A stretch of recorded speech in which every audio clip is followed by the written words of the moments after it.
Hope you are well. Welcome to the Life and Transitions Experts podcast channel page.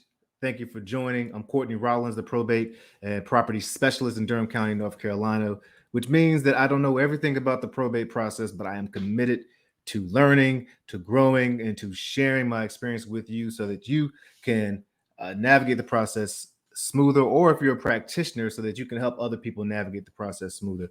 I like to think that I am the person who helps people with the property and the stuff that are big transitions in life, whether that is someone going through a probate because someone recently passed away, or perhaps there's some other stressor in the life that's causing you to need to come up with some solutions for the property and the things in there. And along the way, we support folks to make sure that they're going through the process properly and appropriately if they are going through probate, as I said.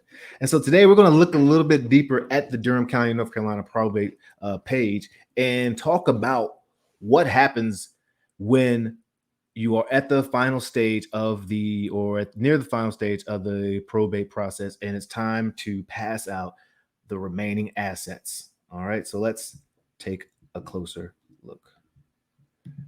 Boom, add stream, present arms. All right, so how are assets distributed in North Carolina probate? So just a reminder, probate is the legal process for settling the affairs of someone who's passed away. Unless that person has taken some legal steps to make sure they don't have any debt or any asset in their name, those things have to be reconciled. And since that person isn't alive, there has to be someone who actually, or some way to do that. And that is the probate process.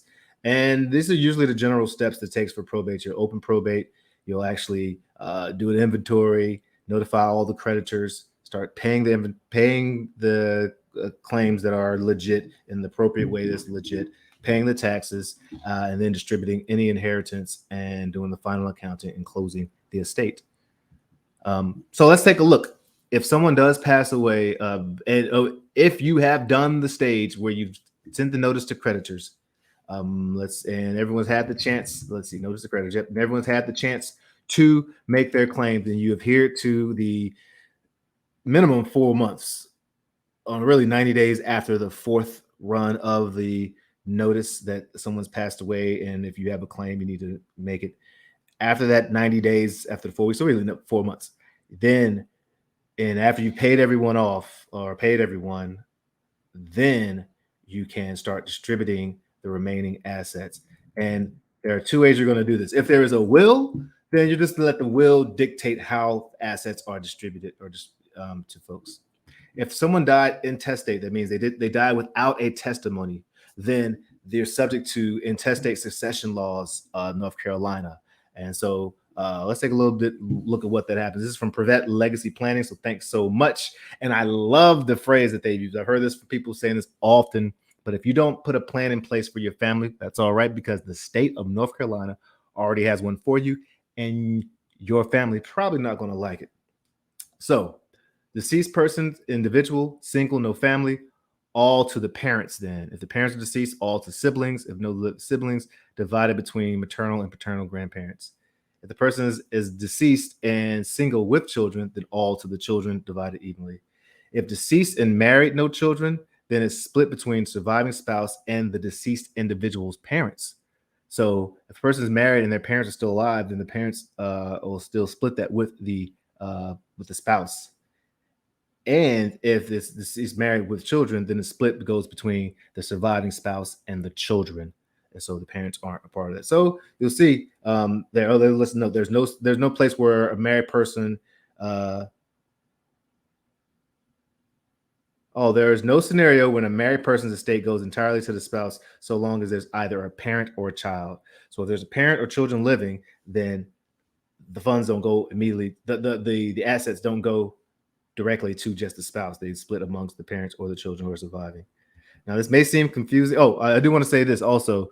When you are giving out and someone receives a benefit, make sure that you have to, there's actually a form that you'll use that show the receipt of beneficiary.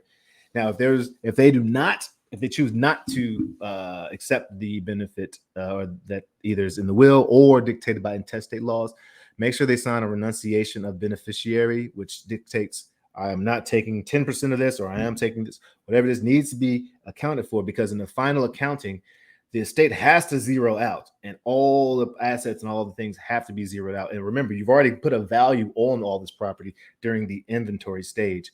So those have to be zeroed out. If you want support or need help with the process, contact us 919-341-1932, or go to estateproservice.com and sign up for a consultation. My services are free. I'm not an attorney. I am not giving legal advice, as I said, or financial advice. I'm sharing my experience. And yeah, that's what I do. So if you need support or want support, reach out, and definitely would love to help. Other than that, this is the Life in Transitions Experts podcast.